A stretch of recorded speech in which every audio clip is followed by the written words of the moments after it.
Hello and welcome back to Shaarma's Shenanigans playthrough of Kerbal Space Program. And you join me here right next to what remains of the SS Odin and this docking fuel tank. And if you can't guess what we're going to be doing today, we are actually going to be rescuing what remains of the SS Odin and deorbiting it. So, as you can see here, we kind of got in a bit too close to it because I kind of let it drift for a little while just to get it close and, you know, oops. Anyway, just a case of lining it up and getting ourselves docked up to it. So I'm going to just quickly set that as a target and get ourselves docked into it. Make sure our movement's going all in the right direction and stuff. Anyway, it's nice and simple. You just got a bit of a capsule and yeah, we're just going to deorbit the entire thing because the admins up above said that section wasn't exactly the most efficient, so we're just going to be redesigning it at some point in the near distant future and bringing out a new model, so to speak, so we can return this back to Kerbal to clear up the airspace. And it's basically floating dead in the water here anyway, so may as well just do something about it while we still can. And we've got a bit of a free schedule, so to speak. And just sliding ourselves up to it.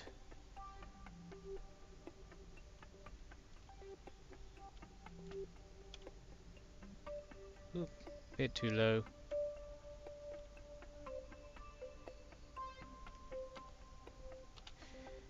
Is that... Oh, we're drifting away. Whoopsie daisy.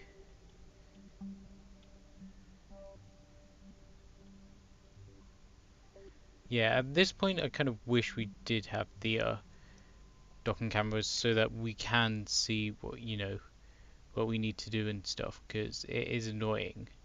Like, that's one current mod that I wish KSP had, like, included into it.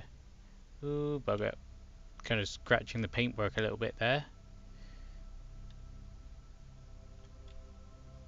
And it's just a case of getting this big lummoxing beast into position. Because apparently that pink spot doesn't actually show you where the docking port is, but rather where the center of mass is. So it's not exactly useful if the docking port is kind of off center. It's not in this case, but you know, can be annoying. And we're just drifting a little bit to the left, which is great because that's where we need to go. And just drop forwards a little bit.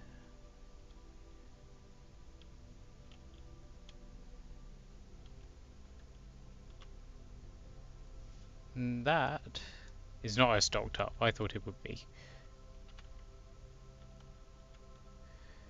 It's, yeah, this part's always fiddly, I find.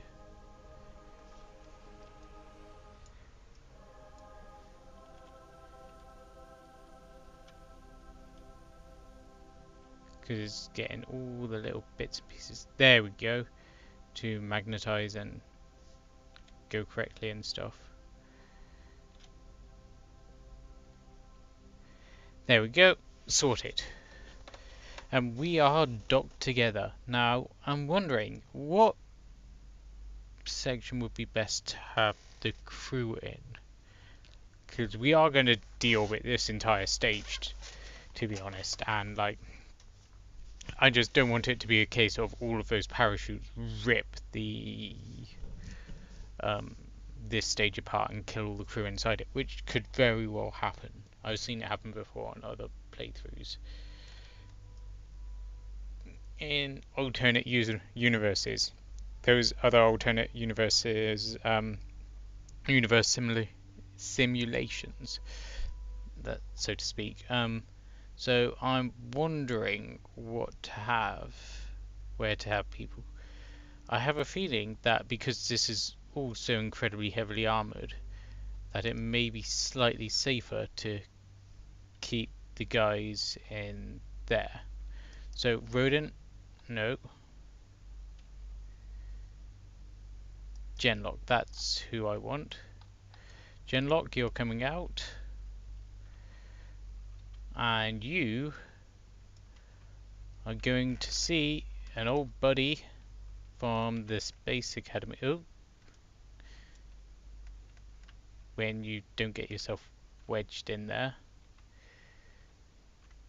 You're going to see your old buddy from the Space Academy.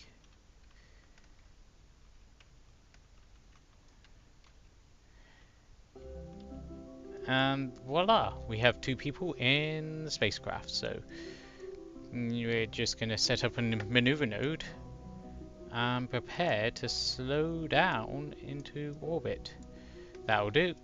That will get us a nice entry into Kerbal.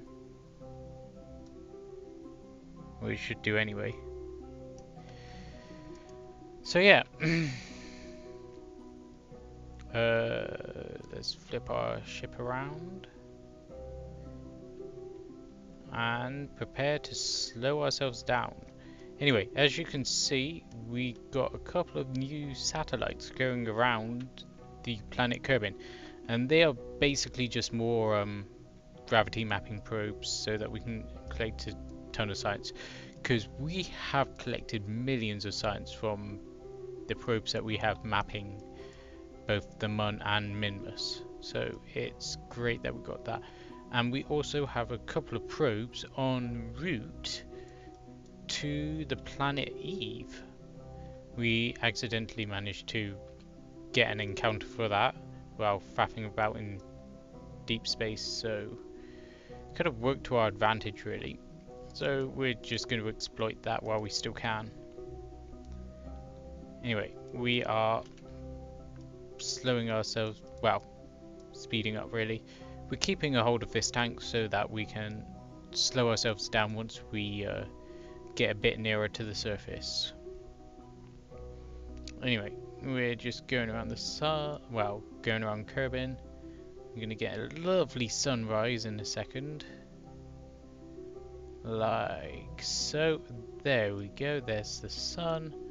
And hopefully we can crash down on the, well, not crash, but touch down on the morning side of Kerbal. So I'm just slowing ourselves time warp down a little bit so that I can get ourselves set up to burn retrograde and slow us down once we start entering through the atmosphere. I'm not going to bother closing up all the solar panels, we don't need them anymore. Anyway, we're just slowing ourselves down nice and simply. Well, we're speeding up at the moment, but we'll be going through the atmosphere and that's when we start slowing down. Anyway, we can see the lovely surface of planet Kerbal below us, and we're about 120k up, 100k, and we're going to be starting to enter in through the atmosphere now. So we just use our RCS because that's going to be going to waste in a minute if we're not using it now, so we may as well use it. And I'm going to start the engines up so that we are slowing ourselves down as much as possible, and while we enter in the planet's atmosphere.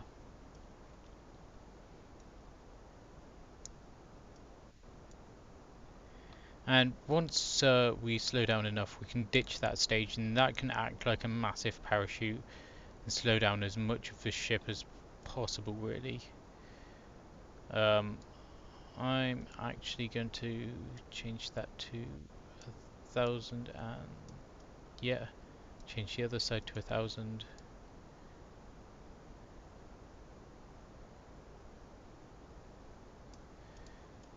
Like so, and yeah, these ones can be 75. I'm hoping that spreading the opening of the parachute won't create too much of, well, will help reduce the massive deceleration that we can expect to happen.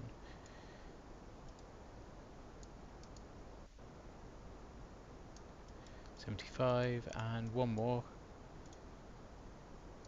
75. And there go the solar panels on the front of the SS Odin, and they're just ever so slightly popping off. And there go the entire rest of them, because they're basically hitting like what can be assumed as a thick yogurt of the atmosphere as we are decelerating rather rapidly because of both the fuel tank and the atmospheric thickness. Anyway, ditching that stage. Whoa. And the parachute's open, flipping the ship around quite violently there, actually. Well, we are only 10 kilometers up, so that was quite extreme. Anyway, let's hope that our gamble of putting all the crew in this capsule pays off, because I do worry that that capsule is going to kind of violently explode once the parachutes start opening.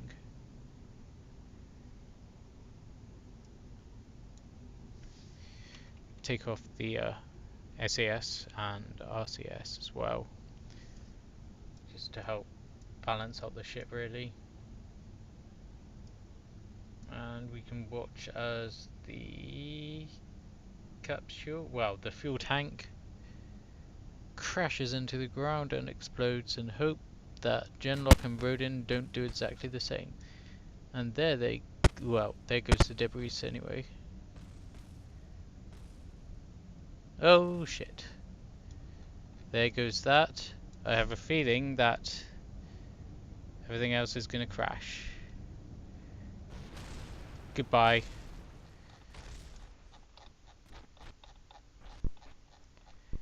And the Odin lander is perfectly fine. Shit. Well, I made a gamble and the gamble was wrong. Oh dear. You win some, you lose some.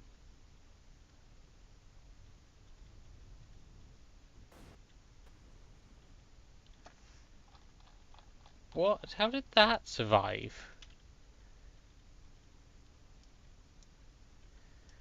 Of all the bits and pieces. Well, you know, that's now all irradiated land because of that lovely pair of nuclear engines, so that area is going to have to be claimed as a quarantine zone, unfortunately. Let's see if we can switch around to where... Nope, we can't switch to where the lander actually landed, unfortunately.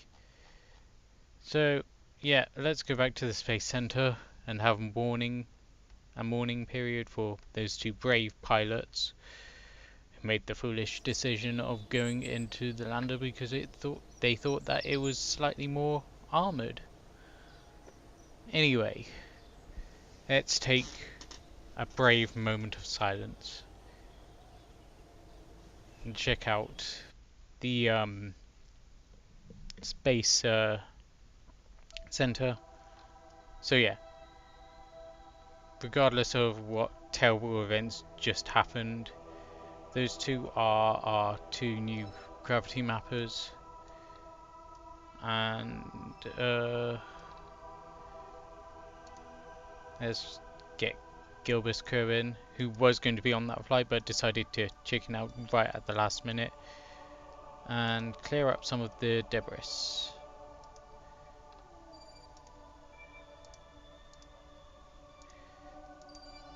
because, you know, we need to clear up as much as we can.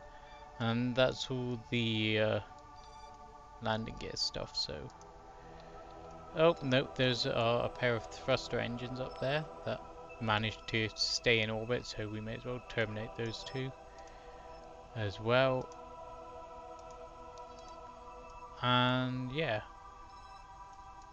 let's just check out all of the other stuff. So yeah, we've got our 2 probes here, and out in deep space, floating around somewhere, under bases, that's right, we got the mapping mothership. And if we just go to fly that a moment, we can see what that ship is. So yeah, this was the ship that put the 2 Kerbal mapping units up into orbit around Kerbal, and now we're just using the rest of the fuel in it because, you know, we had a ton of excess fuel to get into a orbit with Eve and hopefully ditch them there. So, pardon me, we're just leaving that for the time being until we get a bit closer with it. And yeah, let's go back to the Space Center.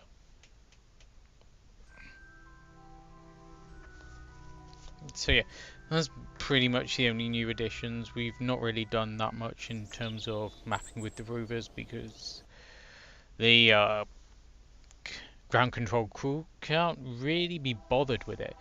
So let's go back to Kerbal, and as you can see, oh, we've almost got a planetary alignment there, which is pretty cool with the 2 moons. You could have a double eclipse with that if you were lucky. Anyway, regardless, hold on a second. Why do we have a ship here ready to launch? Let's go and see what that is.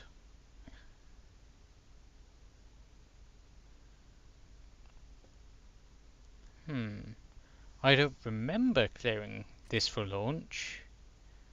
Uh-oh. Oh gosh. Looks like some Kerbins managed to break the lock on the space plane assembly building, and this could spell trouble for us because we haven't really experimented with space planes yet. And if this one, which looks to be named the Fat Albatross, doesn't go to plan, then we could get into some serious shit with the agency. And unfortunately, it looks like they're planning to take off. And, you know, this could spell disaster for us. Especially with the way that it's kind of flummoxing about like a fat bird. I suppose that's probably why they named it the Fat Albatross.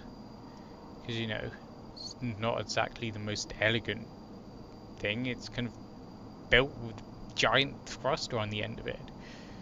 And is it even going to take off? Whoa, that's lucky. It only just managed to take off.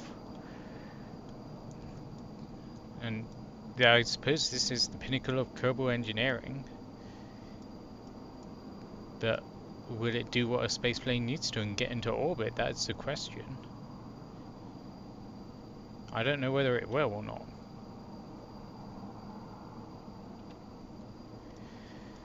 Either way, it's going into a steep ascent, and it could be that like this spells disaster for the space agency, because if this flight does go wrong, the agency will cut all our funding for a while and start funding the other space agency that helped put a space station up into orbit, and that is constantly collecting science for us. So, you know, it could be the worst case scenario that if this crashes, we get in serious trouble, because we've already had 3 deaths of pilots so far. We don't know what the track record for the other space agency is, but, you know, 3 deaths, half a failed mission to Duna, you know, it could actually be the end for us if we're not careful. And we'll have to pull all our crew from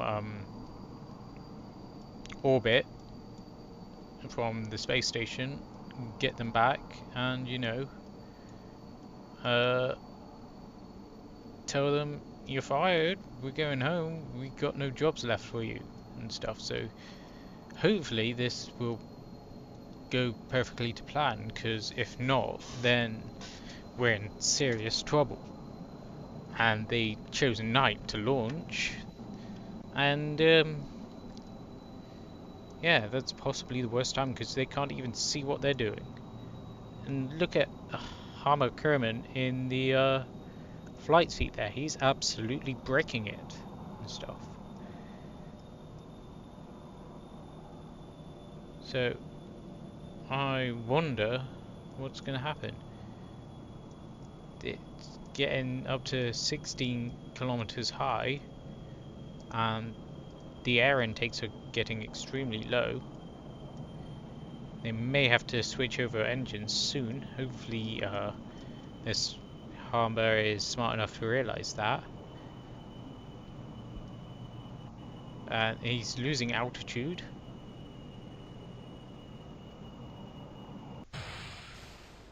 There you go, he switches engines.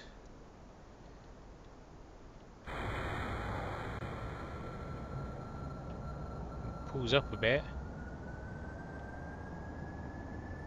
See if he can get this plane into orbit. More importantly, land it as well, because both of those things are very important.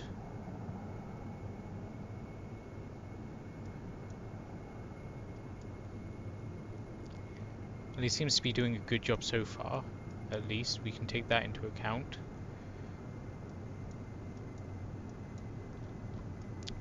But it looks like the front part of this ship has got a butt ton of science on it, or at least a butt ton of science equipment on it, which is, glad they're taking their job into consideration of exploring and researching. But almost had a flame out there by the looks of things. But fortunately they managed to rectify that fairly quickly.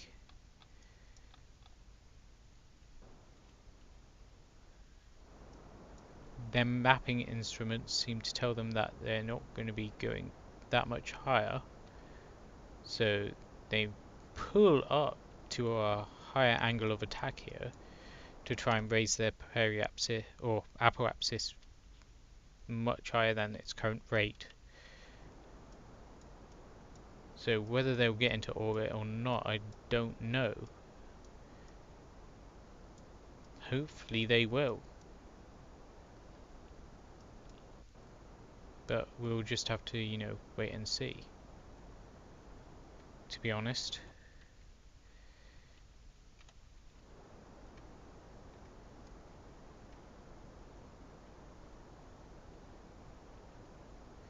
They're going at 1,000 meters per second relative to the surface, which is pretty cool.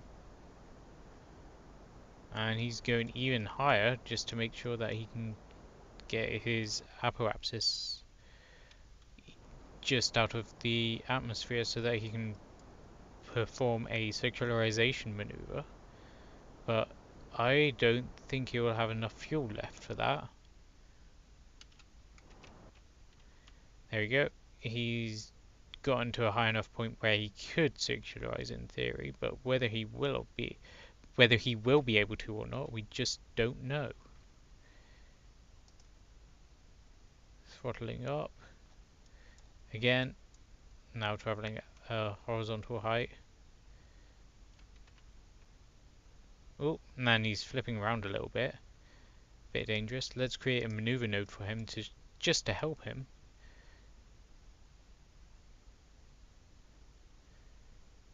Yeah, he's definitely not got enough fuel to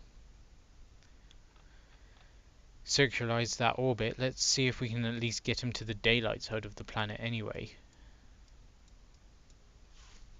Here's hoping.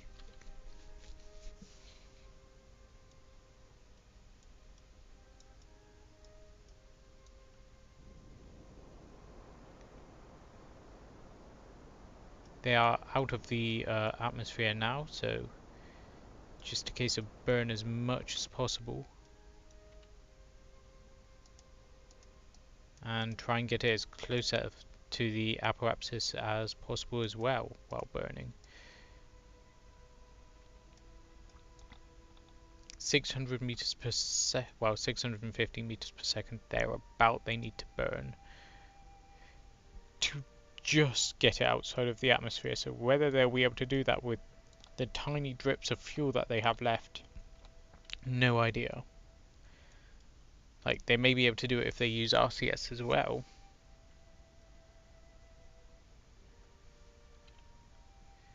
That is a very heavy plane.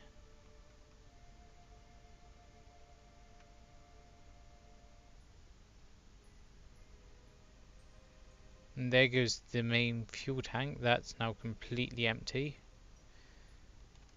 Let's see how that's going. They're using their RCS as per advised.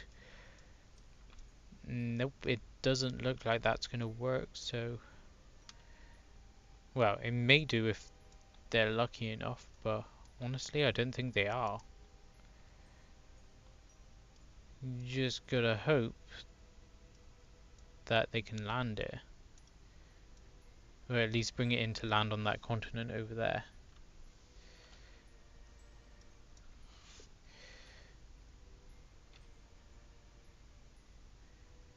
So let's time warp up a bit and glide around and at least see if they can land it, because the pilot is going to be, well, the pilot and engineers who designed this are going to be in major trouble from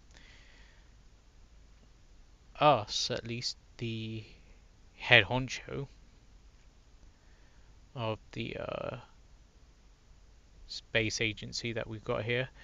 But the main admin group, the governments of Kerbal, they'll be having a go at us and potentially close us down because of that unauthorized launch. I mean, how could they jeopardize the entire space agency like that? Is just rude and you know, not very smart at all.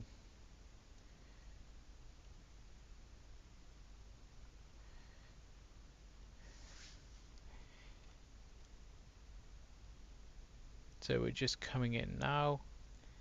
Let's see if this has the ability to land.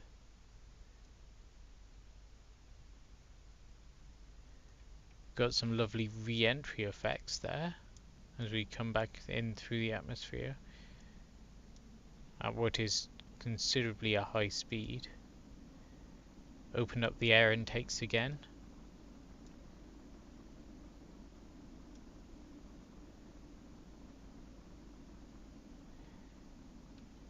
And let's open up the engines.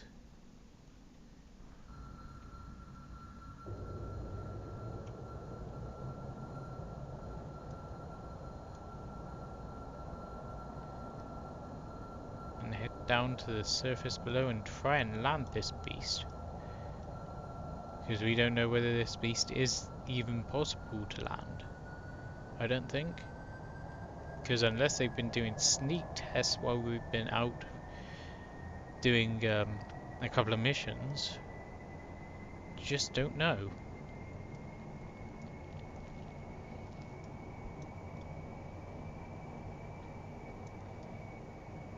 Anyway, looks like this is going to be a dangerous mission. Or a dangerous landing at least, anyway. Because I don't think there's any good surfaces to land on.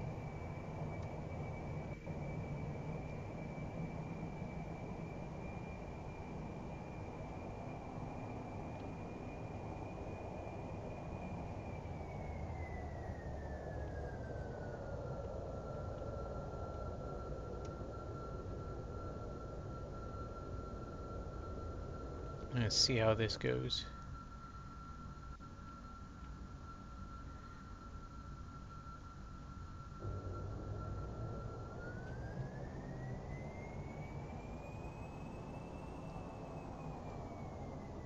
And it looks like that main section is also almost out of fuel. Well, it looks like the main ship is out of fuel now.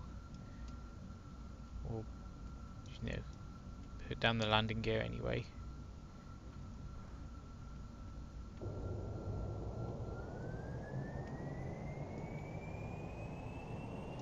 And oh god, this is terrible because we cannot actually see where the land is. And there goes the engines. We are completely out of fuel now. And we can just about see where the land is. Wish they put lights. Ah! Abort. Phew, that was close. Fortunately, they had an abort sequence on there. Look at all of that debris go flying everywhere. Phew. What a lucky pilot that he is to survive that dangerous descent and landing.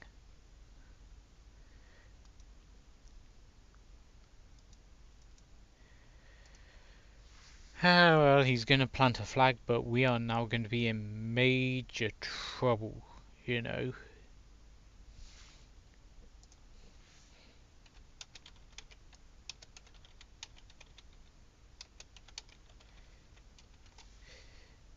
Yep, our space agency is going to be in a major shitstorm because of that. So we're probably going to have to see what the agency says to us about what just happened there, to be honest. You shouldn't be smiling, you bastard. So yeah, let's see what they say. Yes, welcome back guys. I know it's been a couple of seconds for you guys, but for us here at the space agency, we've heard some harrowing news. The main admins and the government have decided to put a hold on our funding, and they're telling us to pull all the astronauts that we have in space back down to the surface. So it means we need to go up to the Ymir space station and collect our crew. Unfortunately, as well as collect the joyriders who decided to crash land. Yep, pretty much. They've decided to pull all of our funding, and it's time for us to quit, at least temporarily. They're giving all of our funding over to the other space agency, who apparently have got a much better track record. So it means that we are going to be on hold for a while at least anyway. Who knows? So looks like that these guys have already got wind of the news, and they've already gotten themselves into the escape crew, well, the escape pod. They're going to shut down the lights, and they're going to prepare to leave the space station one last time. So goodbye, space station.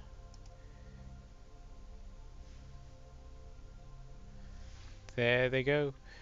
They're on their way. And they gave it a good bump for good measure. And it's time for them to head back home, using the RCS that they have on board as a means to deorbit themselves.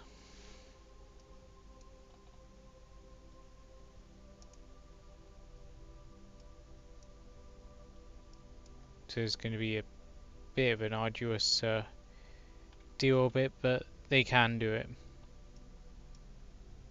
Goodbye, space station Ymir. You've been good home to them, but they need to return back to the planet Kerbal, because the guys in the suits have decided to axe all funding to our space agency. Goodbye, Moon. Goodbye, Ymir. Goodbye, Minmus, wherever you be hiding. The guys in the pods look happy though, somehow.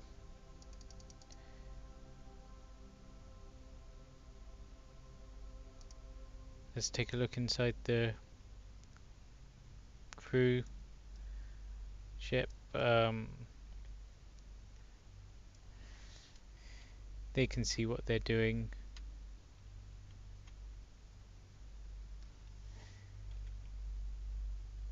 Oop. Got a bit confused with the views there for a moment. It's just a case of slowly deorbiting.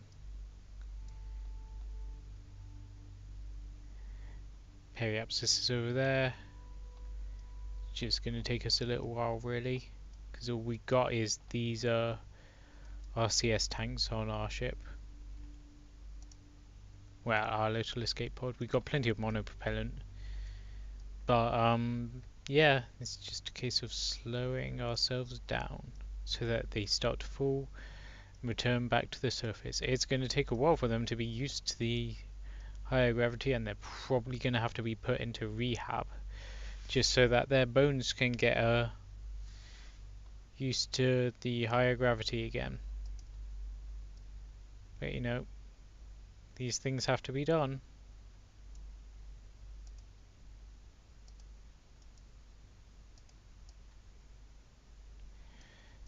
Unfortunately, but oh well.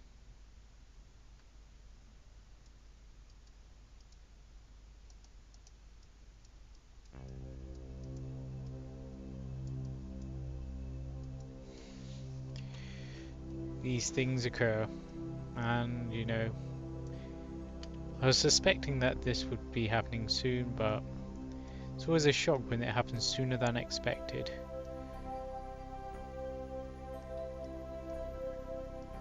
Suppose we also need to rescue that Kerbal who did the joyrides, but I may leave him there as punishment for his treacherous activities that essentially did cause us to crash land and burn, really, so to speak. Because if he didn't go joyriding, we at least probably would have had another couple of missions. But you know, we had a few failures, and these things all add up. 3 deaths, 1 failed mission, well, half a failed mission. We didn't do as nearly as much as we planned to set out to do, and that was most likely pure poor planning on the aircraft designer's fault. Well, spacecraft designer's fault. But you know, these things all roll on up, and you know, they eventually get to the point where the admins go, no, enough's enough. We're sick and tired of your heinous efforts. Should have done better. But you didn't. You poor, sad people.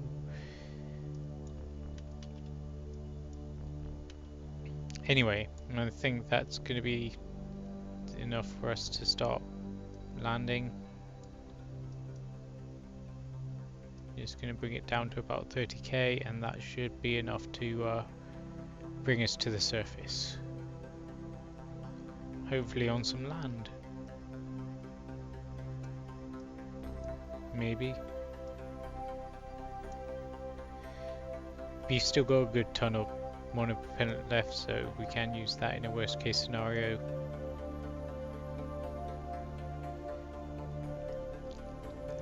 And then let us have the parachutes ready to be deployed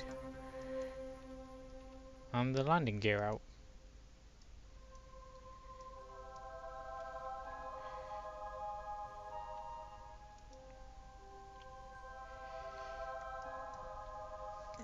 So it's just a case of falling back down to the planet. And hopefully for you guys it'll be on the day side so that you can see what goes on.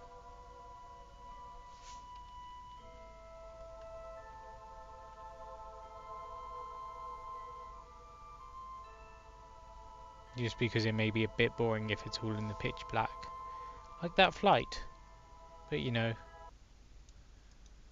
there we go, we're entering in the atmosphere now.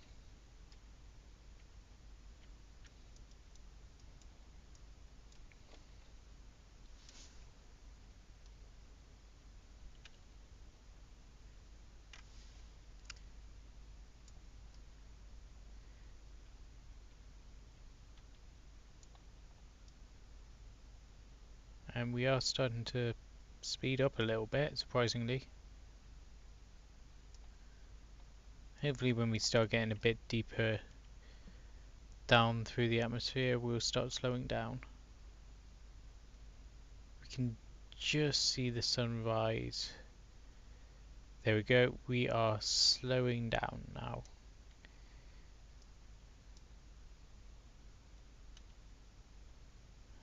Our periaps is falling quite rapidly, to be honest. There we go.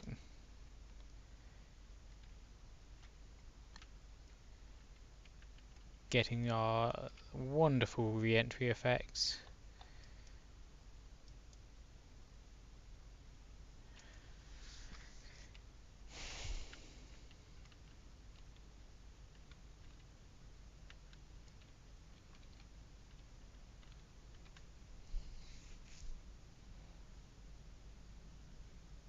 And our battery charge is decreasing because the SAS is on.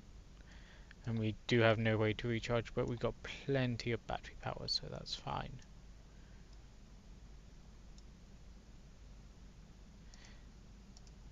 Let's check what the view is like inside the habitation capsule.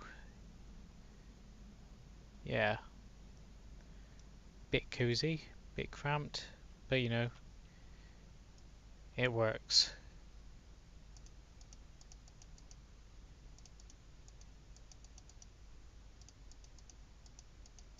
So we've got all 6 astronauts from that mission in there. Bring out the landing legs now. And we are slowing down rapidly, so we are going to have a water landing, unfortunately, but oh well.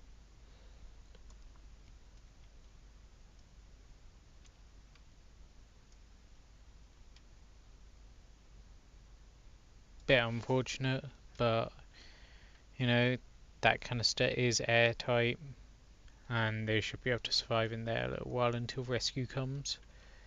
It's just a shame that they had to be coming home so soon, because I know that these guys are going to be disappointed. You can see them. Jebediah is enjoying himself, but I don't think he understands truly what's going on. And everybody else is just looking a bit sad and depressed, really. But, you know, that's what happens when your job gets pulled out from underneath your feet because of a couple failed missions.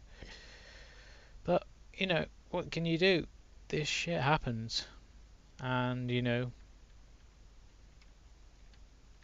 the government, the evil, evil government, they decided to pull the plug on the mission, the space agency, at least for a little while, and let the other guys have full control. But you know, what can you do? What can you do indeed?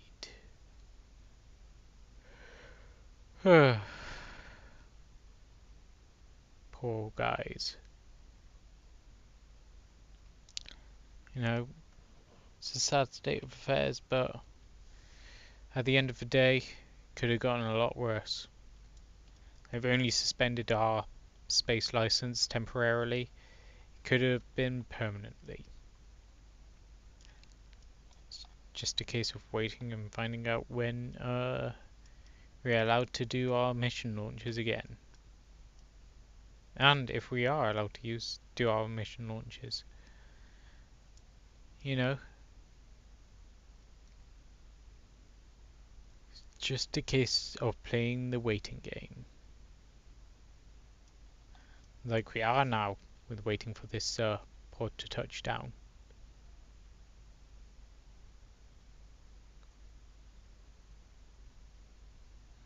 So we're just time warping up until we're just about to reach the surface. Like so, and we're probably going to splash down any second now. Voila! And there goes the capsule. So, yeah, let's return back to the space center for one last goodbye and collect all the little dudelets up.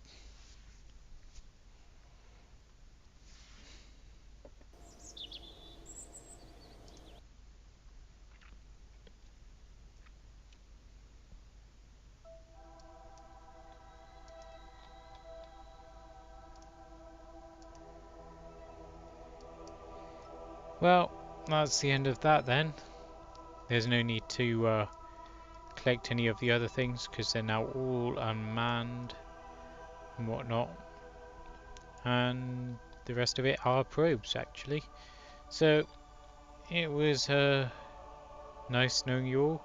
We'll probably see you again at some point in the near distant future. But until then, it's Shaarma signing off for the last ever recording of Kerbal Space Program. Well, not last ever recording.